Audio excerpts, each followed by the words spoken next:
Hari ini kita akan berbincang-bincang dalam satu tema tentang genjot sentra-sentra pertanian di Kabupaten Tanah Laut.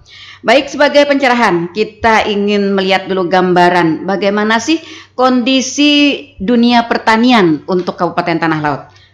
Pak Supriyanto. Ya, terima kasih Ibu. Kami dari Dinas Tanaman Pangan, Hortikultura dan Perkebunan Tanah Laut. Terima kasih pada hari ini diberi kesempatan untuk memberikan informasi mengenai dinas kami, Bu ya. Bahwa sesuai dengan tupoksi dari dinas kami itu adalah untuk meningkatkan produksi pertanian, Ibu. Oke. Ada 6 komoditas yang harus kita tingkatkan produksinya, Ibu. Yang pertama itu adalah padi, yang kedua jagung, ketiga cabai, keempat bawang merah, kelima karet, dan keenam adalah sawit. Nah, keenam komoditas inilah yang menjadi tanggung jawab kami, yang harus kami tingkatkan produktivitasnya, Bu, produksinya. Oke. Untuk target produksi sendiri, Bu, dari keenam komoditas ini, untuk padi kami harus targetnya itu ada 144.300 ton, Bu, untuk tahun 2024 nih. Nah, sedang untuk 44.300 ton. 300 ton. Oke. Untuk jagung ini target kami adalah 123.136 ton. Nah, sedangkan untuk cabai ini juga sama dengan rasanya, Bu ya, pedas. Menyumbang inflasi, Bu ya. Jadi kami punya target untuk cabai kami minimal harus memproduksi 2.370 ton, Bu. Oh. Lumayan banyak ya? Ya, sedangkan untuk bawang merah ini juga salah satu komoditas yang menyumbang inflasi, Bu ya. Yang baru kita genjot juga nih ya, Pak, beberapa tahun yang lalu dimulai. Oke, baik. Kami mempunyai target minimal produksi tanah laut itu adalah 11,23 ton. Oke. Nah, sedangkan untuk komoditas perkebunan yaitu karet dan sawit. Untuk karet ini target produksi kami untuk karet ini adalah 15.182,30 ton. Nah, sedangkan sawit target produksi kami ini adalah 52.920,21 ton. Oke. 6 komoditas ini pula yang menjadi fokus kami, terutama fokus utama kami untuk kita tingkatkan produksinya dengan bidang dari masing-masing bidang akan melakukan program kegiatannya dari bidang tanaman pangan, hortikultura maupun perkebunan, dan akan ada bidang pendukung, Bu, yaitu bidang sarana dan sarana pertanian. Oke. Pak Supri, dari keenam komoditi tadi, kalau padi tentu karena itu makanan pokok bagi kita ya.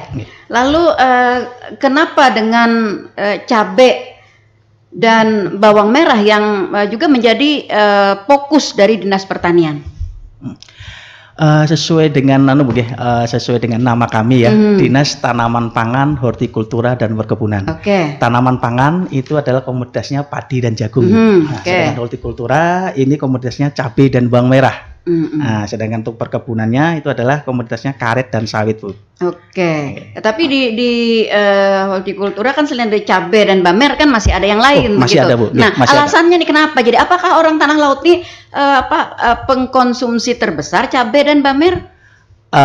Nanti untuk detailnya nanti Pak Malik selaku Kepala Bidang Hortikultura. Cuma di sini secara umum, Bu, bahwa di bidang hortikultura ini bukan hanya mengurusi untuk cabai dan bawang merah saja, kita juga mengurusi tanaman-tanaman obat-obatan, kemudian tanaman hias, kemudian tanaman hortikultura yang lain seperti buah-buahan, sayuran juga, Nah, nanti Pak Malik, silakan Pak Malik untuk hortikultura.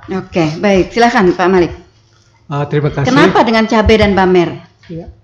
Nah, jadi langsung ke pertanyaan kenapa dari sekian banyak. Iya, betul. Jadi ada 4 kelompok, tadi ada sayuran, buah-buahan, tanaman obat, kemudian bunga-bungaan. Kenapa cabai dan bamer yang dijadikan fokus itu atau IKU kita? Pertama, kalau cabai Tanah Laut itu sudah terkenal dengan salah satunya sentra cabai itu di daerah Pemalongan. Betul. Pelombokan pula. Ya. Jadi udah mulai dulu cabai ini sudah terkenal. Alhamdulillah untuk cabai ini kita surplus. Surplus untuk cabai kecil, cabai rawit, kemudian cabai yang jenis taji itu yang cabai lokal itu sudah surplus. Cuman permasalahan kita di cabai besar. Cabai besar pada saat hari-hari tertentu, hari raya itu atau hari raya keagamaan itu kebutuhannya sangat melonjak. Jadi untuk cabai besar pada saat tertentu itu kita masih kekurangan. Kemudian cabai ini merupakan salah satu indikator penilaian inflasi. Jadi setiap hari Senin kita mengadakan Zoom meeting dengan Kementerian Dalam Negeri di Sekretariat Pemda terkait fluktuasi harga-harga komoditas yang mempengaruhi inflasi. Salah satunya cabai merah dan bawang merah. Yang menjadi penyumbang inflasi ya, yang mempengaruhi. Oke. Artinya Kabupaten Tanah Laut produksi cabai kita cukup banyak ya Pak ya? Siap. Sampai kita bisa surplus tadi ya? Iya. Oke, baik. Iya.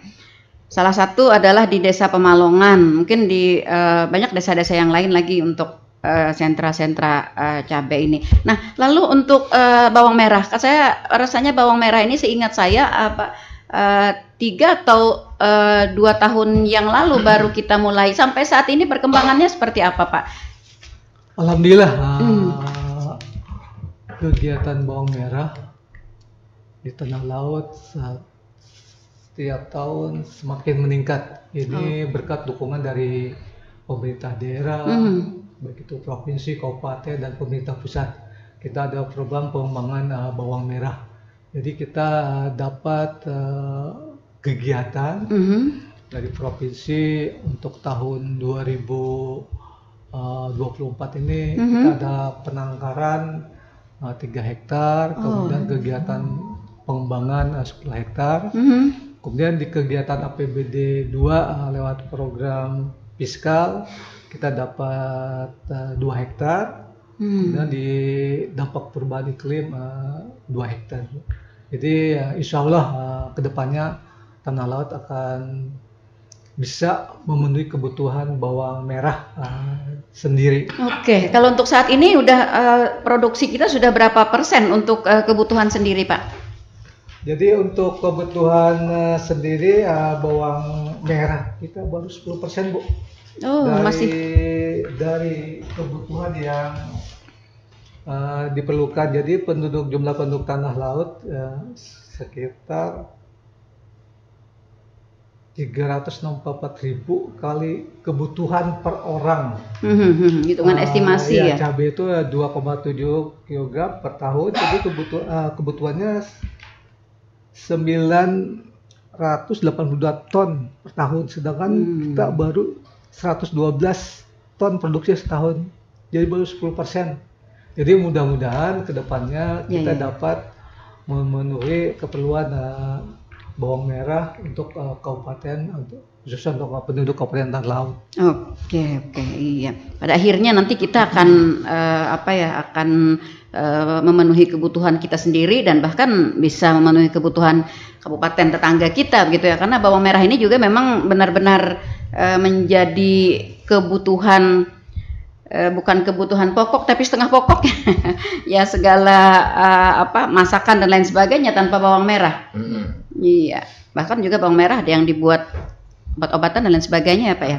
Oke, baik. Dari 6 komoditas yang tadi disampaikan oleh Pak Supriyanto, ini kita memasang target-target yang sudah dimasukkan tadi.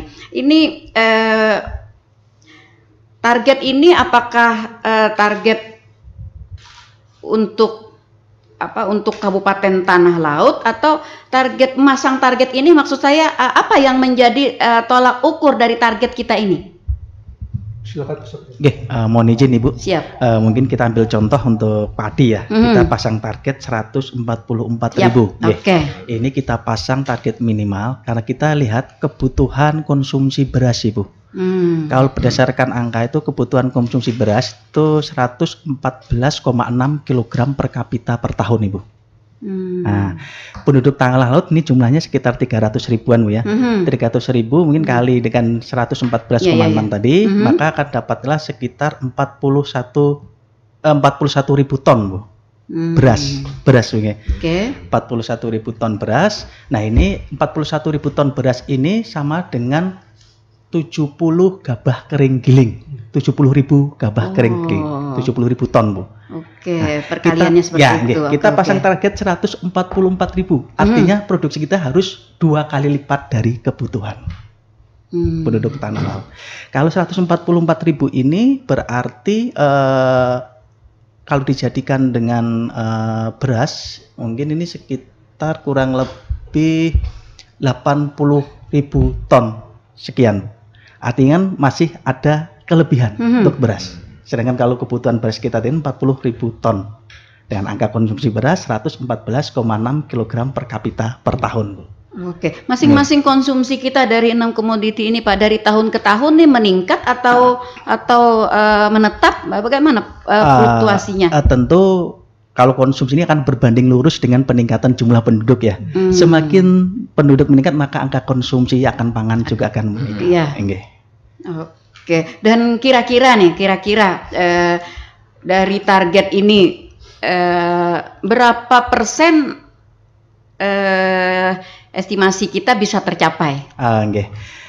Nih Ibu, kebetulan kita juga sudah bawa Bu. Ini untuk produksi 6 komoditas tadi pada triwulan 2 Bu, atau sampai bulan Juni. Untuk padi ini kita produksinya sudah 97.000. Atau sudah memenuhi target sekitar 67%. Iya. Sedang untuk jagung ini sudah 60.000 atau 49% memenuhi target. Untuk cabai sendiri ini sudah dari target 2.000 ini sudah 1.000, sudah 46% pemenuhannya. Untuk bawang merah, untuk bawang merah ini sudah kelebihan nih. Untuk 11 ton ya target. Ini produksi sudah 50 ton nih Bu. Wow. Kemudian untuk karet kita 15.000 target 15.000 ton, sedangkan untuk produksinya kita sudah 13.000 ton Bu, atau sekitar 86% di target. Untuk sawit ini juga sudah 92% malah, dari target 52.000 sudah 48.000. Nah, kita optimis insya Allah di akhir tahun 2024 semua target ini insya Allah terpenuhi Bu. Oke, amin. Ya, baik. Nah, kita berbicara tentang sentra-sentra pertanian. Kalau misalnya ada peta pertanian, mungkin bisa disampaikan Pak Malik, di mana saja yang kita jadikan sebagai sentra pertanian? Tidak seluruh Kabupaten Tanah Laut kan tentunya ya? Mungkin untuk bidang hortikultura kita akan sampaikan, mungkin untuk yang bidang pangan nanti Pak Supri atau Pak Haji Rizal yang menambahkan. Jadi untuk bidang hortikultura khususnya sayuran kita sudah menetapkan satu wilayah di Kecamatan Panyipatan itu melingkup 3 desa. Itu Desa Sukarama, Batu Mila, dan Bumi Asih. Itu khusus sentra sayuran. Kemudian untuk sentra buah-buahan itu kita sudah menetapkan ada SK Bupatinya, itu SK Bupati, dan ditetapkan oleh kita lagi mengusulkan ke pusat untuk ditetapkan di pusat sebagai kampung hortikultura. Itu ada untuk jenis buah-buahan kita daerah Kecamatan Plehari, kemudian Panyipatan, kemudian Bajuin. Jadi seperti kita ketahui kan, seperti Bajuin terkenal dengan buah-buah durian. Kemudian Plehari begitu juga, daerah Pungkaran itu sudah akan ditetapkan sebagai daerah-daerah terkenal dengan durian juga ya. Untuk pengembangan sayuran dan buah-buahan. Terkait komoditas lainnya untuk pangan mungkin Bapak Haji Rizal akan menyampaikan. Oke, baik. Silakan Pak Rizal. Assalamualaikum warahmatullahi wabarakatuh. Waalaikumsalam. Selamat pagi, salam sejahtera. pada para pendengar Radio Tuntun Pandang dan para petani yang mungkin lagi beraktivitas, kita ucapkan selamat pagi, semoga sehat selalu. Betul, amin. Amin. Untuk tentang komoditas tanaman pangan, memang di tahun 2023 dan 2024 kita mengenjot sesuai tema kita kan mengenjot sehat pangan. Oke. Dari bidang tanaman pangan, indikator kerja utama kami yaitu adalah peningkatan produksi, yaitu produksi padi dan jagung. Oke. Khusus padi memang menjadi komoditas utama kita yang akan menjadi target peningkatannya sampai 2035. Oleh karena itu, Dinas Tanaman Pangan, Hortikultura dan Perkebunan Tanah Laut yaitu ada program khususnya bidang tanaman pangan yaitu Talabungas, Bu. Oh. Artinya tanah laut sebagai lumbung beras. Nah, memang tujuan utamanya itu peningkatan produksi dan peningkatan pendapatan petani pada utamanya akhirnya. Oh. Dari luas baku sawah kita di 2023 kemarin pengukuran dan diusulkan sudah kurang lebih 27.000 hektar, kurang lebih segitu, Bu. Untuk luas lahan sawah kita. Secara keseluruhan ya, di 11 kecamatan berarti. Kurang lebih segitu. Jadi dari sentra-sentra tanaman pangan, jadi di beberapa kecamatan sudah kita laksanakan program-program untuk peningkatan produksi itu sendiri. Seperti peningkatan indeks pertanaman. Jadi lahan LBS itu kalau bisa dalam 2 kali setahun kita tanam. Kemudian, jadi tidak seperti kemarin ya 1 tahun sekali gitu ya? Betul, Bu. Jadi kita peningkatan untuk luas lahan mungkin kita tidak bisa menambah lagi. Iya, betul. Jadi peningkatan pertanaman yang akan kita tingkatkan. Yaitu malah bisa menyempit ya. Nah, betul. Iya. Kemudian yang kedua, kita di tahun-tahun 2023, 2024 ini sudah menemukan benih lokal umur pendek khas tanah laut, Bu. Yang unggul. Jadi dengan rasa sama dengan komoditas padi lokal yang umur 6 bulan sampai 7 bulan, tapi umur ini pendek 4 bulan. Nah, produksinya kurang lebih 4,5 sampai 5 ton per hektar. Sudah dicoba? Sudah terlaksana, Bu, di kabupaten kita, dan ini proses sertifikasi. Insya Allah dalam 2 bulan ke depan sertifikasinya itu akan sebagai komoditas utama dari unggulan dari tanah laut, namanya Siam Lani. Oke. Ini berarti persilangan. Ini ditemukan oleh Bapak Kaslami di daerah Tajau Pecah. Jadi beliau dulu itu sejarahnya memang bertanam, menanam varietas lokal dan unggul, tiba-tiba terjadi persilangan secara alami dan diambil beliau, dan itu yang akhirnya menjadi komoditas yang namanya tadi Siam Lani. Terinspirasi dengan nama beliau juga ya. Iya, Kaslani. Pak Lani, Pak Lani. Iya. Dan alhamdulillah ini sudah proses, Bu. Jadi nanti artinya diterima oleh masyarakat kita begitu. Karena saya ingat beberapa tahun yang lalu ketika ada jenis lain yang masuk, ya ada masyarakat kita yang tidak menerima, mungkin karena rasanya yang utama ya. Buan kita nih terbiasa yang pecah di ilat, meluncur di tenggorokan, nah seperti itu. Betul sekali, Bu, karena memang dari segi rasa dan yang kedua dari segi harga. Dari segi harga, Harga itu kalau kita lakukan analisis biaya usaha tani masuk di petani. Dengan harga kemarin terakhir di musim tanam pertama antara 9.000 sampai 10.000 per kilo. Dibandingkan dengan unggul itu harganya antara 4.000 sampai 6.000 per kilogram. Sedangkan yang lokal memang harganya di antara 13 sampai 15.000. Jadi di tengah-tengah harganya ini. Jadi termasuk kalau dihitung secara analisis biaya tani, biaya usaha tani untuk petani itu masih sangat menguntungkan. Dengan usia tanam 4 bulan. 4 bulan ya? Iya. Oke, artinya 4 bulan kita masih punya waktu beberapa bulan ya untuk bisa 2 kali tanam nggak, Pak? Betul, makanya target kita kan untuk peningkatan produksi itu peningkatan IP, indeks pertanamannya, menjadi dari 1 kali tanam menjadi 2 kali tanam. Bisa itu lokal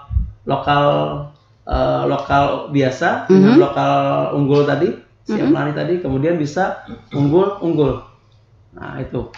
Jadi unggul-unggul bisa Siam Lani ke Siam Lani atau dari lokal seperti Siam Mutiara atau ke Siam Lani. Jadi bisa 2 kali tanam dalam setahun itu. Oke. Ada pilihan sekarang gitu. Iya, luar biasa. Ya ternyata begitu berkembang sudah ya untuk pertanian kita saat ini. Nah, lalu bagaimana Pak untuk pemasaran hasil tanaman khususnya padi ya, beras kita di tanah laut. Sedangkan kita lihat di pasaran itu masih banyak beras dari luar yang masuk. Oke, Bu. Tentang jalur pemasaran, saluran pemasaran untuk beras ini tidak seperti komoditas lain, Bu. Oke. Artinya seperti ini. Sekarang skala prioritas oleh petani itu sekarang keuntungan. Alhamdulillah mindset petani sudah berubah. Mereka tidak mencari lagi untuk simpanan di rumah. Sekarang mindset mereka berubah menjadi bagaimana mencari untung dari menanam padi. Oke.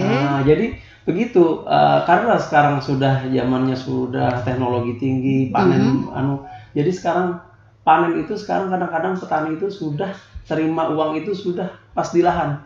Jadi padi itu begitu dipanen sudah ada yang nyambut sudah ada yang menyambut tuh. Jadi kurun dari mesin combine itu sudah ada para pedagang yang mengambil hasil panen mereka. Jadi tidak sampai ke rumah lagi. Oke, lalu bagaimana dengan harga, Pak? Biasanya hukum alam ya berlaku ketika dari musim panen itu kalau langsung dijual itu harga akan turun. Untuk tahun 2024 ini di musim panen pertama, alhamdulillah harga stabil, Bu. Di harga 5.000 sampai 6.000 untuk produksi beras unggul, dan lokal unggul tadi itu harganya 9.000 sampai 10.000. Jadi kemarin bertahan di situ. Alhamdulillah dengan itu petani menjadi termotivasi untuk menanam lagi. Dan ini mungkin nanti kita lihat nanti di musim panen ini kan di bulan Agustus, Juli sampai Agustus ini panen raya kita nih. Nah, ini padi yang Siam Lani tadi ya? Bukan hanya Siam Lani, ini semua hampir semua komoditas, baik padi lokal, unggul maupun seperti Siam Lani, Siam Mutiara, itu panen di bulan akhir Juli sampai Agustus ini panen raya kita. Nanti harga itu memang akan terjadi hukum pasar berlaku. Pasti di waktu barang. Jadi petani sekarang sebagian udah semakin pintar juga, mereka tahan barang sekarang. Dalam beberapa lagi mencari peluang di mana harga itu agak naik, mereka akan keluarkan barang itu. Seperti itu, Bu. Jadi tidak ada kendala untuk beras karena kita konsumsi seperti Pak Supri katakan tadi bahwa jumlah penduduk sekarang semakin bertambah, kebutuhan untuk konsumsi itu akan semakin juga bertambah. Iya, makan semakin gancang ya Pak ya. Iya, apalagi kalau berasnya nyaman. Makinnya jadi orang tuh biar lawan iwak karing tengirigin ya. Jacapan bisa kadang melihat lagi lon kawan lewat. Panas pastinya. Iya, Terkait potensi nih, Pak. Potensi di setiap di tanah laut kan berbeda-beda ya, Pak ya, potensinya. Jadi untuk tema kita ini sentra-sentra pertanian ini memang pemetaannya bagaimana nih, Pak? Bagi pertanian, ada kan peternakan, mungkin ada yang mempunyai ciri khas masing-masing lah biasanya. Jadi untuk di Eastern Holborn sendiri, sentra-sentra pertanian di tanah laut ini bagaimana nih, Pak Supian? Ya. Kalau untuk sentra pertanian di 11 kecamatan ya, tentu untuk tanaman pangan sentranya tentu adalah Kurau dan Bumi Makmur ya, padi di situ. Untuk sentra padinya, kemudian Palehari, hampir di semua kecamatan sih untuk padi memang ada. Tapi untuk sentranya itu ya di Kurau dan Bumi Makmur. Nah, sedangkan untuk hortikultura ini ada di Bajuin, kemudian Kurau, Panyipatan tadi ya. Tiga daerah itu Bu untuk hortikultura. Sedangkan untuk di perkebunan sendiri ini ada di Batu Ampar, Panyipatan, Jorong, sebagian Kintab. Nah, itu kalau kita petakan ya, kalau kita Iya. Tapi bukan berarti yang daerah lain tidak ada. Ada, cuma untuk potensinya itu tadi Bu, dibagi setiap wilayah. Tapi mungkin Kecamatan Kurau tadi Bu ya, Pak ya. Apakah itu menjadi prioritas Pak dari Eastern Holborn? Karena memang sementara ini karena memang Kecamatan Kurau, Bumi Makmur memang menjadi betul Pak, menjadi skala prioritas kita.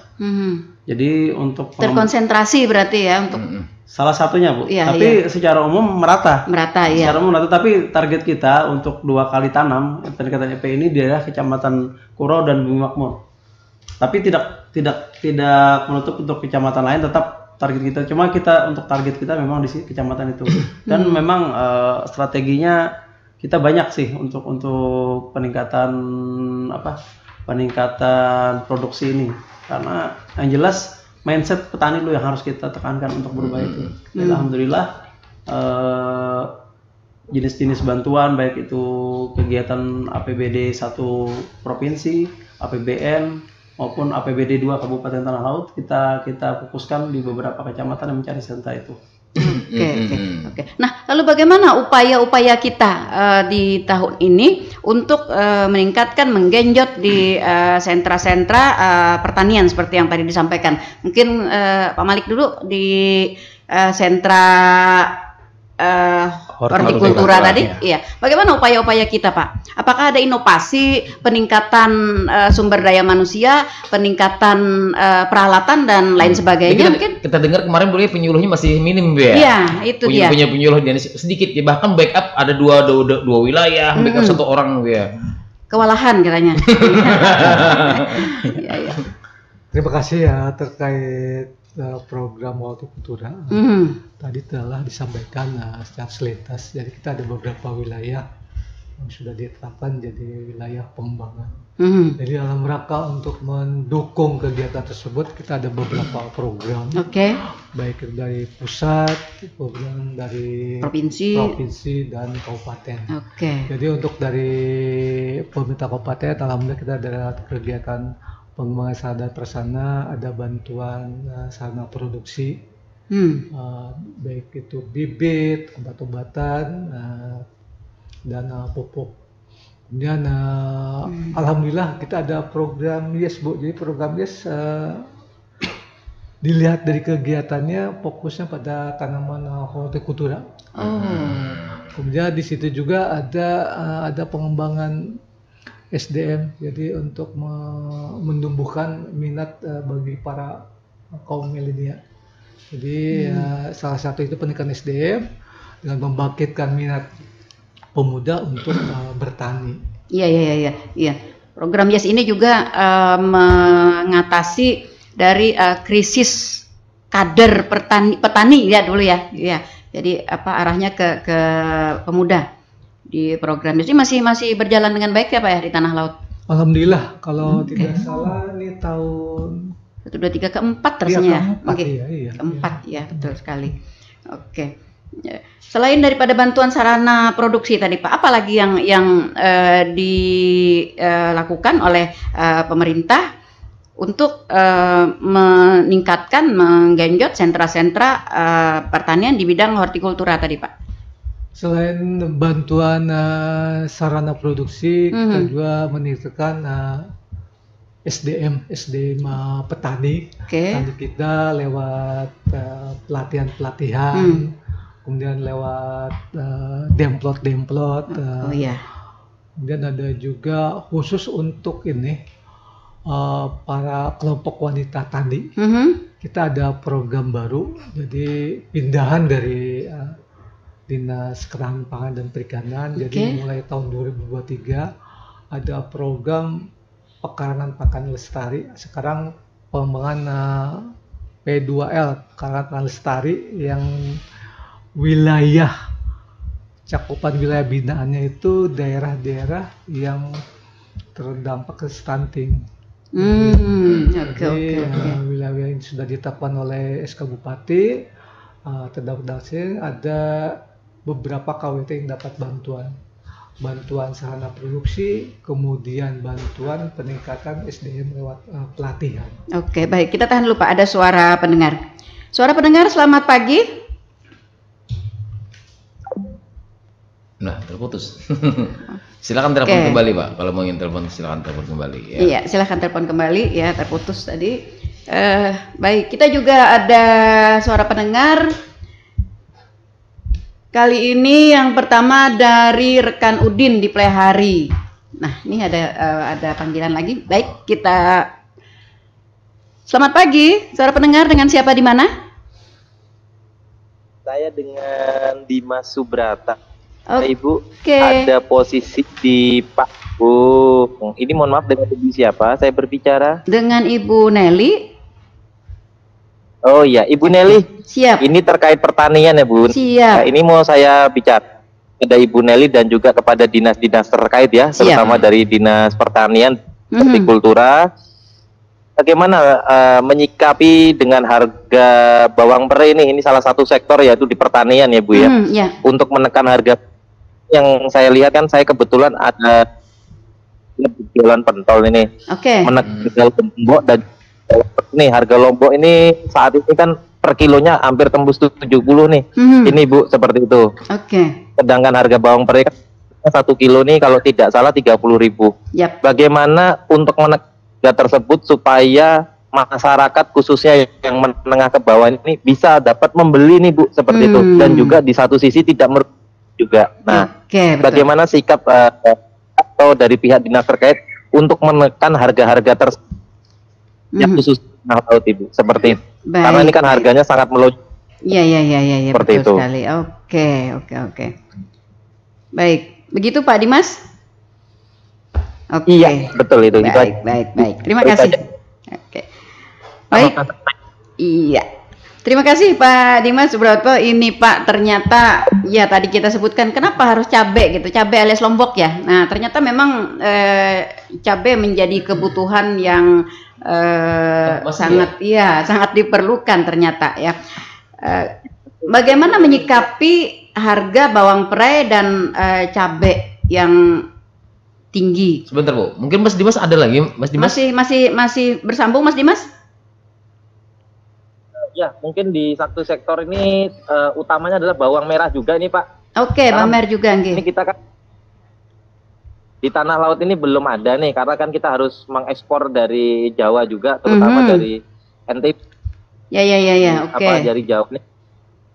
Nah, karena di tanah laut ini bagaimana sikap-sikap tersebut Pak? Karena ini kan kita tanah kita ini bukan ada kapurnya ya, karena kita kapurnya harus kita tumpang tindih seperti itu. Nah, ya, oke. Begitu Pak Dimas? Baik. Iya Bu Neti, kan saya dengar juga pembahasan dari beliau-beliau yang menyikapi dari dinas-dinas yang ada saat ini, seperti itu. Oke, baik. Baik. Hubung terus saja Mas. Iya, terima kasih Mas Dimas. Nih betul sekali. Ternyata beliau merupakan pemerhati. Oke, Pak Malik, langsung ditanggapi Pak. Bagaimana dengan lombok, bawang perai dan juga bamer? Terima kasih Mas Dimas di Desa Panggung ya. Kebetulan Desa Panggung itu termasuk daerah sentra tanaman sayuran, itu baik cabai di situ, terong dan sayuran lainnya. Kemudian terkait informasi harga lombok yang sampai yang sangat cukup tinggi. 70.000, memang untuk lombok ini sangat fluktuatif. Kalau tidak salah kemarin saya ke lapangan.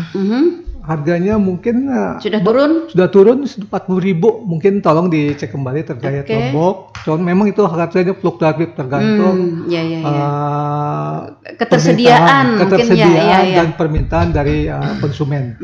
Kemudian terkait bawang prei sekarang menjadi salah satu idola tanaman yang bagi petani, karena ada kecenderungan permintaan semakin meningkat, kemudian harganya bagus. Jadi pada 2 minggu terakhir itu harganya sampai 40.000 Bu di tangan petani. Kalau di pasaran, dikonsumsi di pasaran sampai 60.000. Oh, berbanding dengan harga lombok ya dia kejar-kejaran gitu ya. Dengan harga yang sangat tinggi ini menimbulkan permasalahan bagi petani. Jadi kalau tidak dikontrol, kemudian dijaga, sering terjadi pencurian terhadap bawang prei, kebun-kebun petani dan sayuran lainnya. Bawang prei Lombok, jagung sekarang nggak aman. Betul. Iya, Bahkan iya, ada yang iya. sudah pasang CCTV kemarin Pak ya. Iya. Kebunnya pasang CCTV. Iya. Oke, oke. Kena yang nyuri kelihatan. Jadi kalau untuk bawang pre ya kita menyikapi dengan fluktuasi yang cukup tinggi ini, kita memprogramkan, insya Allah kedepannya kita memprogramkan baik itu peningkatan SDM maupun sarana produksinya. Iya, Kemudian untuk tadi bawang merah, bawang merah di Kabupaten Tanah Laut kami sudah mulai kegiatan Sudah mulai mengembangkan. pengembangan Oke. sudah 5 tahun ke belakang, Mbak. Ya, Sudah ya, 5 ya, tahun. Ya. Oke. Lu ingatnya Bawang 4 merah. tahun ya? Iya, Ya, iya. 5 tahun ternyata. Oke. Ternyata bawang merah di Tanah Laut bisa berkembang dengan baik. Mhm. Mas Dimas kalau ada waktu jalan-jalan ke desa Jayau, itu dekat Panggung, dekat ke Jayau itu. Iya, iya, iya, iya. Di situ ada tanaman bawang merah, ada di situ ada petani Pak Gunawan, Pak Yadi, Pak Harsyuk, mereka sedang melaksanakan kegiatan bawang merah. Penanaman bawang merah. Bawang Oke, merah. yang dibina oleh Dinas Pertanian gitu. Siap. Oke. Kemudian terkait Terkait hasilnya Pak, tadi kan disampaikan oleh Mas Dimas, tanah kita ini tidak sama dengan tanah Jawa begitu. Nah sehingga produksi bawang merah dengan bawang merah Jawa itu berbeda. Ini hasilnya kemarin bagaimana Pak? terkait kondisi tanah yang bukan tanah aja, itu kelembaban, suhu itu sangat mempengaruhi terhadap perkembangan tanaman bawang merah khususnya. Oke. Memang di tanah laut ini curah hujan cukup tinggi, kemudian kelembaban tinggi. Tadi itu dapat disikapi oleh petani kita. Jadi salah satunya Pak Gunawan. Pak Gunawan tuh walaupun kondisi ekstrim dalam artian curah hujan yang tinggi, dia dapat melakukan kegiatan budidaya bawang merah dan hasilnya sangat bagus. Ada kiat-kiat khusus mungkin ya Pak? Ya, dalam budidaya bawang merah ini memang harus ulet, kemudian ya modal yang cukup, dan harus sabar. Soalnya bawang merah ini kalau ada terjadi hujan, ini harus langsung disiram, Bu. Jadi untuk menghilangkan percikan-percikan tanah yang menempel di daun atau ada jamur, jadi langsung disiram. Iya. Jadi untuk hasil sudah cukup bagus. Artinya sudah berbanding ya dengan produksi dari luar. Maksud saya masalah harga, kemudian juga masalah rasa, masalah besar kecilnya gitu kan. Kalau ibu-ibu biasanya para pemakai bawang merah nih biasanya suka yang besar, Pak. Memang selain besar, biasanya mereka penampilan yang cukup menarik, kemudian rasa juga. Kalau untuk produksi memang kita masih jauh dengan produksi yang secara maksimal dari luar daerah, misalnya di Brebes, di NTB, mereka sampai 20 ton per hektar. Kalau di daerah secara umum di Kalimantan itu 12 ton per hektar. Itu pun sudah cukup bagus dengan program yang sifat baru pengembangan, kemudian kondisi alam yang kita miliki. Mungkin itu, Bu. Iya, seperti itu ya, Pak Dimas Broto. Jadi pemerintah sudah berupaya untuk menyikapi. Kalau misalnya harga terlalu tinggi, apakah ini berdampak kepada para petani, Pak, atau bagaimana? Sehingga harga itu harus distabilkan begitu. Kalau harga tinggi untuk petani ini mereka sangat bersyukur. Oke. Sangat bersyukur. Iya, alhamdulillah. Jadi bukan rasa panen, musim panennya itu dari para petani itu dengan harga yang cukup tinggi. Mungkin ya banyak petani-petani kita kalau sudah panen ya ibaratnya rezeki bertambah, banyak ya banyak cair istilahnya. Iya. Lain halnya kalau ungkapan dari konsumennya, Pak. Iya. Katanya sentra produksi bawang merah katanya. Terus jadi mahal gitu. Iya, itu artinya kan kita masih sulit juga, artinya menurunkan harga, artinya kan nanti akan menurunkan pendapatan petani. Tetapi menaikkan harga berarti kan akan menaikkan budget dari konsumen begitu ya. Nah, ini tadi disampaikan oleh Pak Dimas tadi, bagaimana upaya kita untuk menstabilkan aja, artinya nih petani masih istilahnya berujung, konsumen juga tidak menjerit begitu. Iya. Jadi untuk komunitas bawang merah tadi telah disampaikan bahwa Tanah Laut baru mampu menyediakan sebesar 10% dari kebutuhan. Iya. Jadi sebagian masyarakat masih kita mendatangkan dari luar daerah, baik itu NTB, Jawa, Brebes, Nganjuk sampai Sulawesi. Jadi untuk menyikapi itu kita melakukan kegiatan yaitu pengembangan bawang merah dari APBN, kemudian dari pemerintah daerah dan provinsi. Menyikapi harga, fluktuasi harga itu sudah mekanisme pasar ya. Iya. Di mana permintaan banyak tentu harga akan meningkat. Sedangkan suplai masih kurang pasti akan naik. Dan itu pun terjadi pada waktu-waktu tertentu aja. Iya. Tidak setiap saat. Konsumen bersabar ya, Pak. Ya, siap.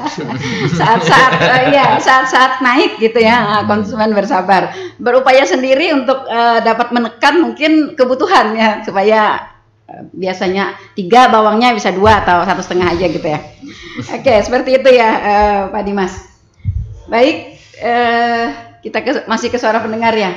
Ada Pak Udin di Plehari, selamat pagi. Apakah kalau kita menanam cabai itu tanahnya memang ada struktur tertentu untuk mendapatkan hasil yang baik, atau menurut bapak-bapak penanaman cabai jenis apa yang agak lebih tahan dengan hama? Karena beberapa kali menanam dapat serangan terus. Nah itu Pak. Tapi saya menanam untuk konsumsi sendiri aja Pak. Nah terima kasih.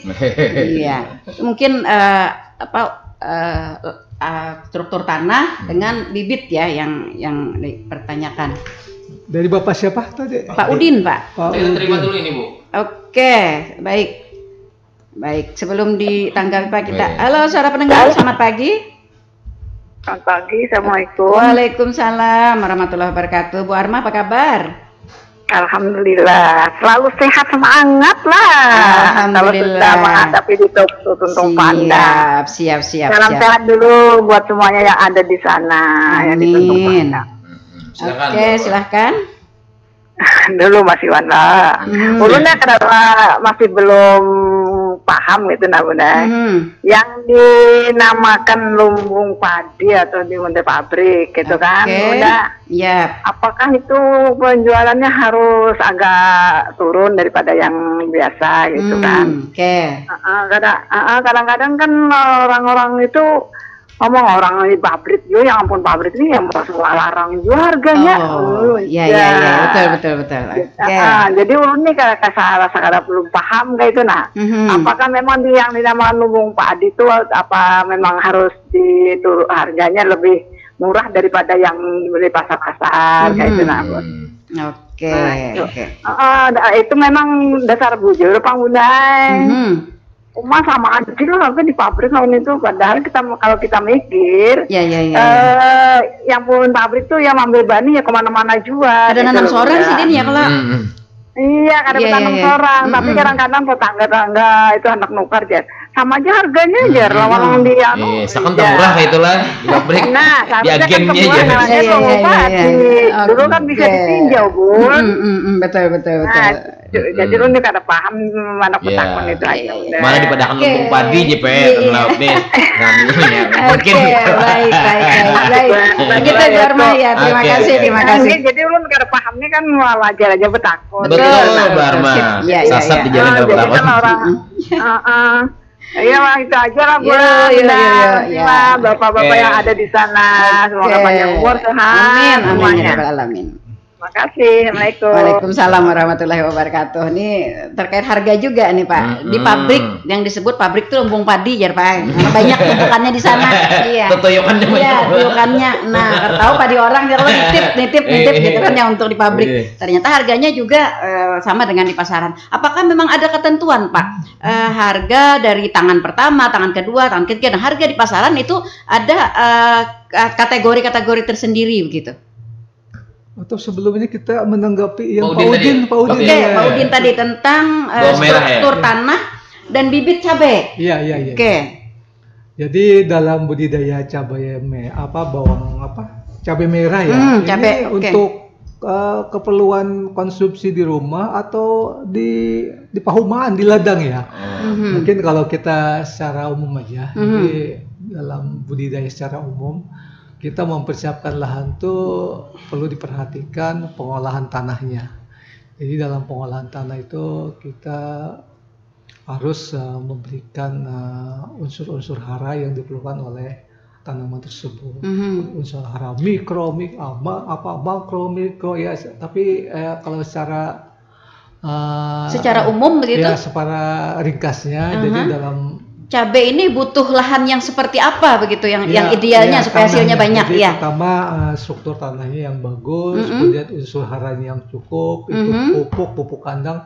Pupuk kandang pun bukan pupuk kandang biasa yang baru diambil dari kandang, tetapi harus ada proses fermentasi, jadi kompos, jadi pupuk kompos, siap ditebarkan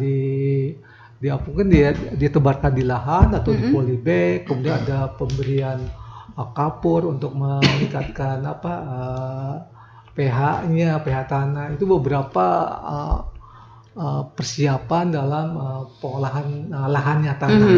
Kemudian dalam masa pertumbuhan nanti ada penanganan pemberian pupuk, kemudian penanganan hama penyakit. Memang untuk cabai bawang merah itu sangat kompleks. Dalam artian baik persiapan lahan, tanah, pemeliharaan, mohon pemerintahan. Dibutuhkan penanganan yang terus-menerus ya. Iya, harus telaten. Iya. Kada bisa yang baru ditanam ditinggalkan, karena datang tinggal panen. Tidak bisa itu, tidak bisa. Oke. Kemudian terkait bibit khusus adakah untuk Kabupaten Tanah Laut ini? Untuk petani hortikultura atau petani cabai khususnya, mereka ini tergantung pasar yang lagi tren ya. Kalau sudah misalnya jenis japlak yang lagi tren, japlak yang ditanam gitu ya. Sementara ini yang sering ditanam oleh petani di tanah laut itu mutiara bumi, kemudian jenis taji itu yang itu lokal taji itu yang sangat pedas. Dan sekarang kalau di pasaran lagi ada rame jenis ori dan kaliber. Itu turunan dari itu bibit-bibit dari pabrikan. Tapi kami menyarankan pakailah bibit yang sudah kita kenal, kita sudah tahu pengelolaannya, merawatnya dan hasilnya. Kalau kita pakai bibit-bibit yang baru, nantinya kita mungkin akan berbeda penanganannya ya. Penanganannya, hasilnya pun kita tidak tahu. Jadi kita yang bibit-bibit pakai yang sudah terjamin lah. Oke, kalau selama ini Pak di Kabupaten Tanah Laut sendiri dengan struktur tanah kita di Kabupaten Tanah Laut ini, sebagian besar jenis cabai apa yang lebih banyak ditanam, lebih banyak menghasilkan dan tahan dengan hama? Kebanyakan petani kita pakai ini Pak, tadi cabai untuk yang lokalnya taji, kemudian mutiara bumi dan jenis ori. Itu untuk cabai rawit. Kalau untuk cabai besarnya dari bintang Asia itu. Tahu lah Bu? Iya itu. Bintang Asia. Itu merek Eropa. Ternyata luar biasa juga ya masalah percabean ini. Kan hendak murah juga orang tanam seorang. Tinggal ya. Iya. Nah, ini Pak Udin sudah nanam tapi untuk dikonsumsi sendiri. Iya, betul. Lumayan juga. Kalau memang bagus ya satu pohon cabai itu bisa mencukupi kebutuhan satu keluarga. Siap. Iya, kalau memang bagus ya Pak ya. Iya, betul sekali. Saya juga pernah nanam gitu. Di warung jatuh ya banyak menyendok sambal goreng. Tahunya belum habis, samboknya habis sudah.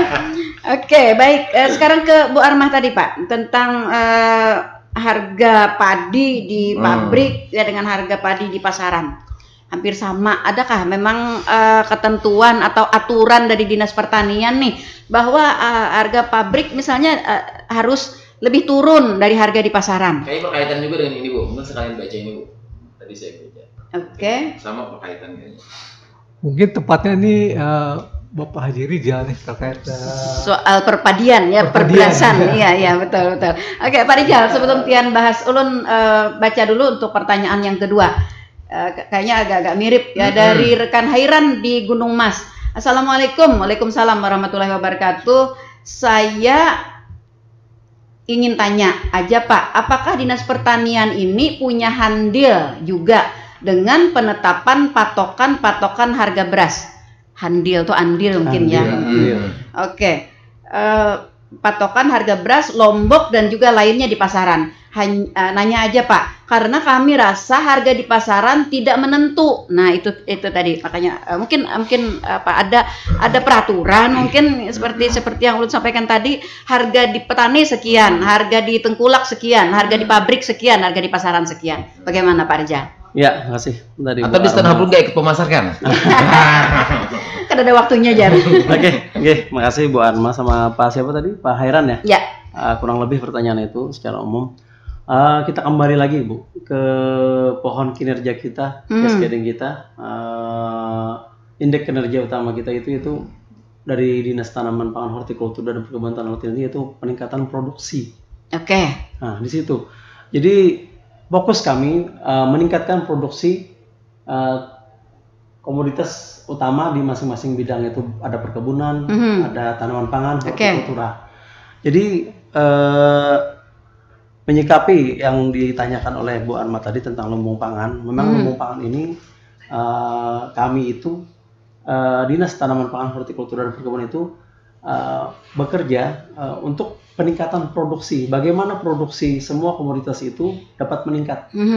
Bagaimanapun caranya. Oke, menyesuaikan dengan target yang dipasang oleh Pak Supriyanto tadi ya. Betul. Oke. Jadi paling di akhir di pasca panen kami itu di bawahnya itu pasca panen bukan menjadi target utama kami. Pasca panen itu salah satu.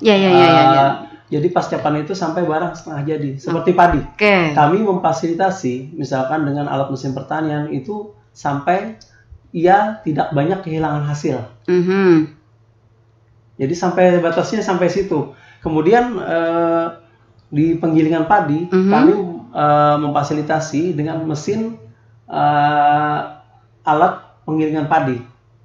Sampai di situ Bu. Nah jadi tugasnya jelas untuk pasca panen menjaga kehilangan hasil. Salah satunya di situ. Jadi untuk mungkin sedikit tupoksi untuk hal-hal seperti fluktuasi harga gitu ya.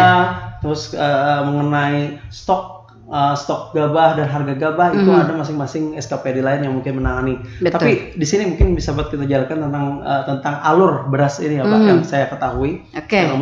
Jadi seperti kita ketahui, kadang-kadang pembeli untuk komoditas beras ini sendiri, padi lah, gabah, itu sekarang di lapangan itu bukan hanya pedagang dari tanah laut Bu.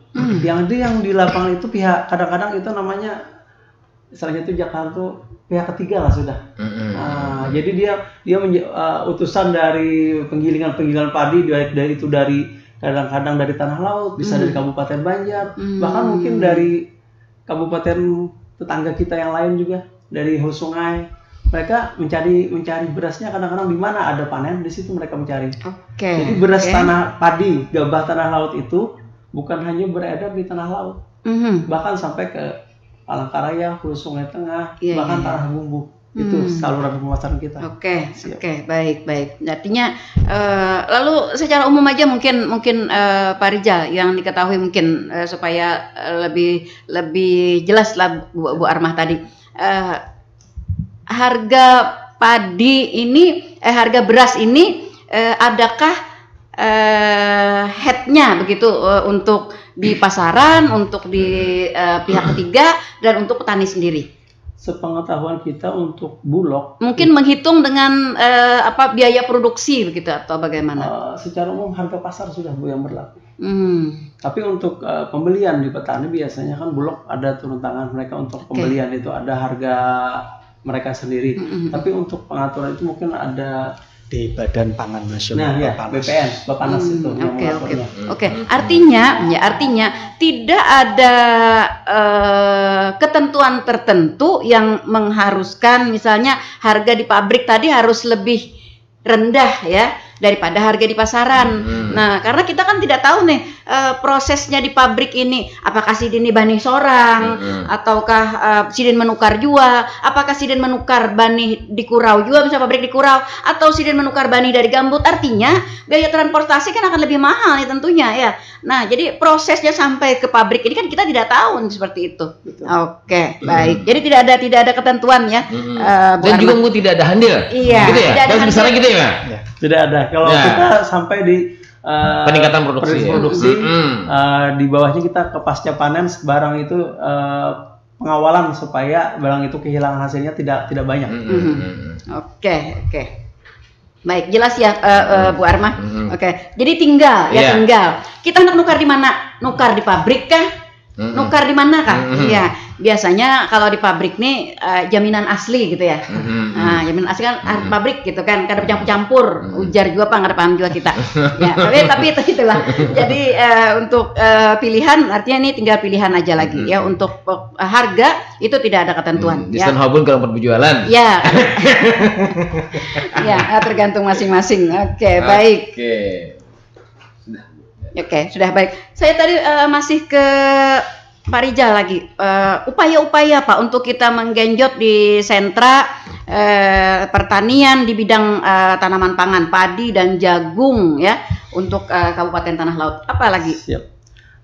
Seperti yang disampaikan juga oleh rekan-rekan Pak Malik tadi bahwa kita di tahun 2024 ini mendapat dukungan untuk peningkatan produksi baik padi maupun jagung baik dari APBD 2 kabupaten, APBD 1 provinsi maupun APBN.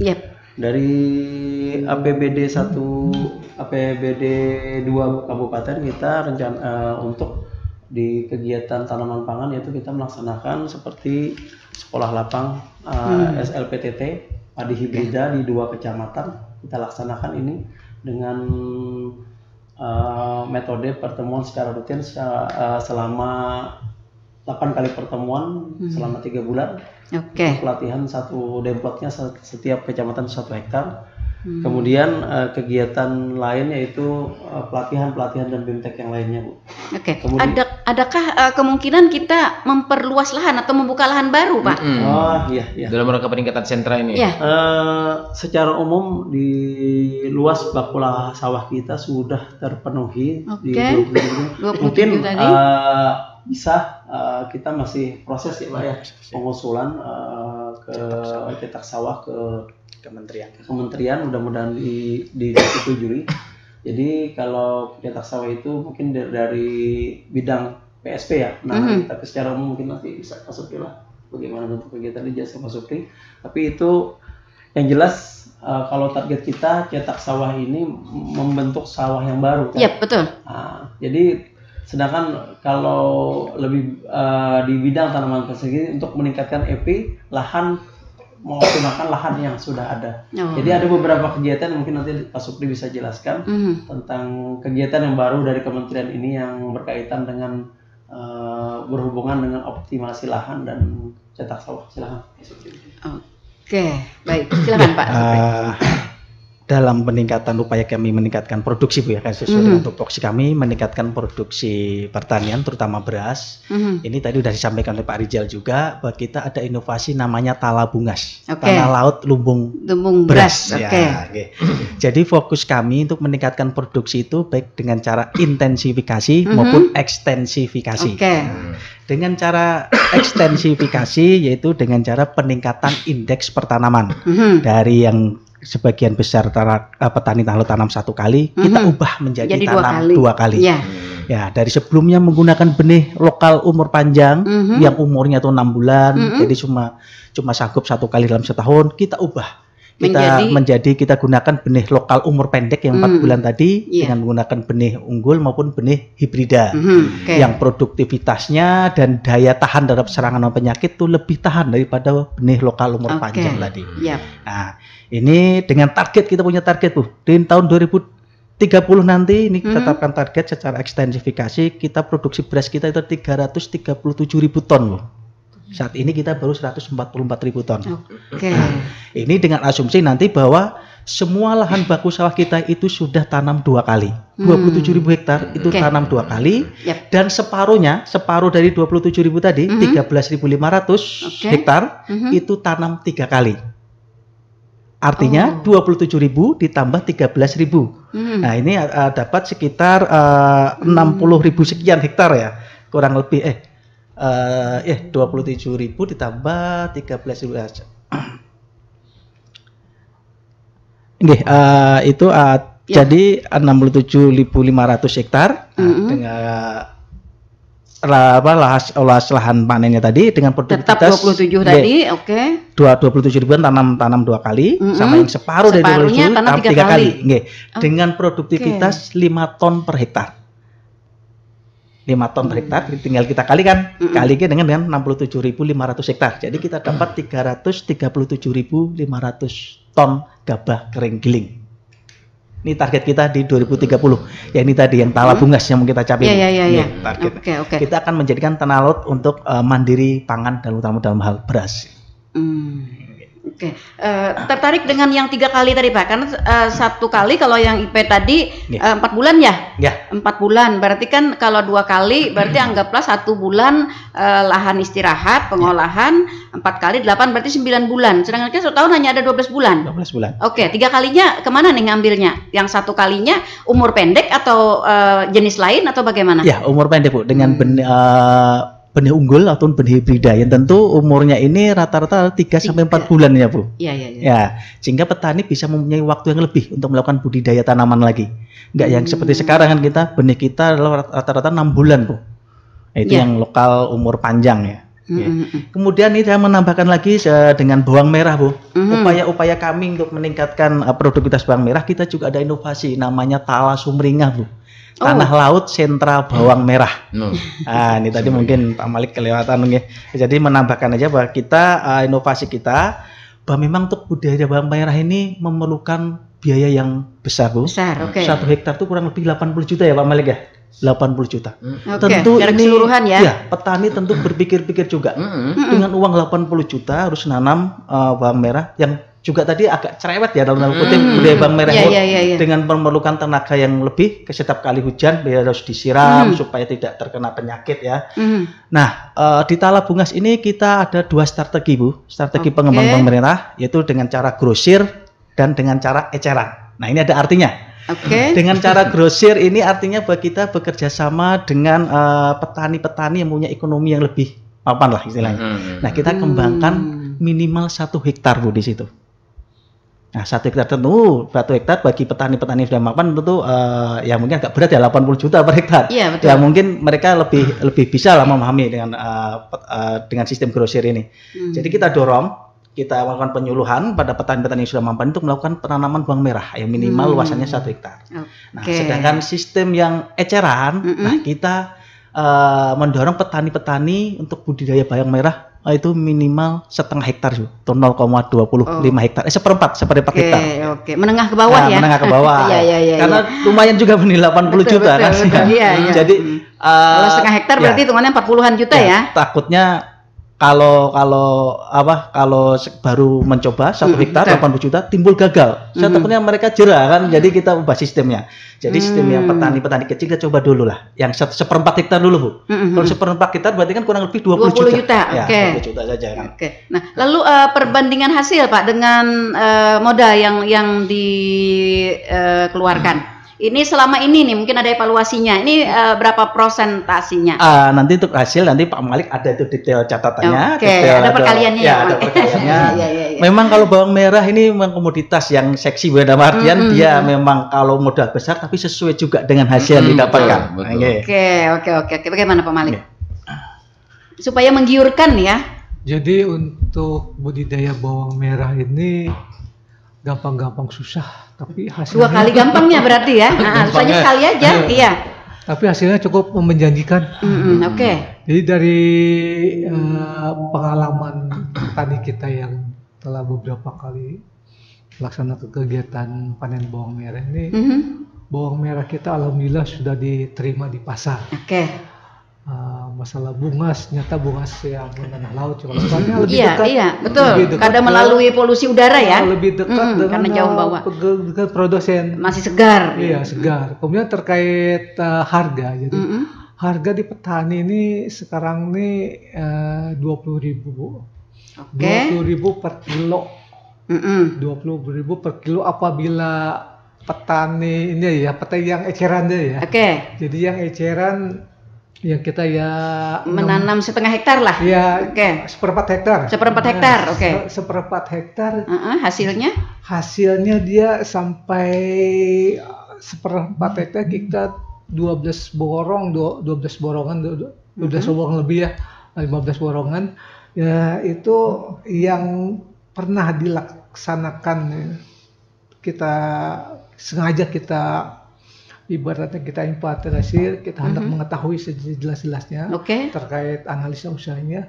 Untuk di Pak Gunawan itu sampai 12 ini Bu, 12 ton per hektar. Jadi kalau untuk seperempat itu 3 tonan Bu. 3 ton, oke. 3 ton ini berarti 3.000 kilo. Iya. Oke. 3.000 berarti kali 20.000. Jadi Iya, 60 juta. Itu untuk seperempat hektar. Seperempat hektar dengan itu modalnya dari 20 juta. Sesuai dengan ya modal dan usaha. Itu ya kita Kerumitannya tadi ya. ada tingkat kesulitan yang cukup tinggi itu. Oke, ya memang benar-benar menjanjikan. Berapa persen ya kenaikannya dari harga modal ini begitu? Ujungannya. Iya, ujungannya. Oke, Pak Malik, dapatkah para konsumen, para penjual membedakan bawang merah tanah laut dengan bawang merah dari luar? Gampang aja Bu. Gampang, oke. Bawang tanah laut karena dekat dengan produsen, petani dengan pemasaran ternyata lebih segar. Tidak melewati jalur pemasaran yang tinggi, yang jauh. Laut. Jadi lebih segar.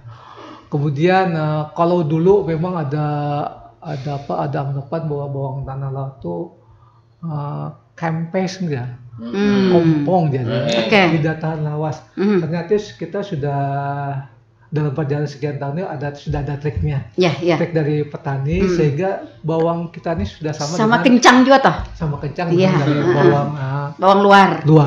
Tapi di sini kita tidak bisa menyampaikan, itu sudah rahasia petani. Iya, betul. Artinya tampilan sudah sama. Sudah sama. Kencang, benol juga. Merahnya mungkin menyala. Merahnya, iya. Kalau tadi kan segar, tentu lebih menyala daripada yang lebih tidak dekat. segar. Iya, karena lebih dekat. Ini tertarik ya, terakhir dari Ulun Bu ya. Tertarik dengan produksi sumringah tadi ya, sumringah. Ya. Jadi mungkin harapan petani juga. Mungkin apakah memang ada fasilitasi khusus atau mungkin kelompok tani mendapat 5 borongan dalam rangka peningkatan produksi ini, Pak? Fasilitasinya untuk petani-petani ini? Tadi telah disampaikan terkait pengembangan bawang merah. Kalau tagline-nya yaitu sumringah itu ya. Iya. Tanah laut jadi sumber sentra bawang merah. Baik dari program pemerintah pusat, kemudian provinsi dan daerah, kita ada kegiatan pengembangan bawang merah dan penangkaran. Jadi untuk kegiatan penangkaran kita beri petani penangkar kita sarana produksi, baik itu bibit, pupuk, obat-obatan untuk menangkarkan. Jadi penangkaran ini berfungsi menyediakan bibit bawang merah untuk para petani pengembangan budidaya untuk pembesaran. Untuk kegiatan pengembangan bawang merah, alhamdulillah kita dapat fasilitasi dari provinsi.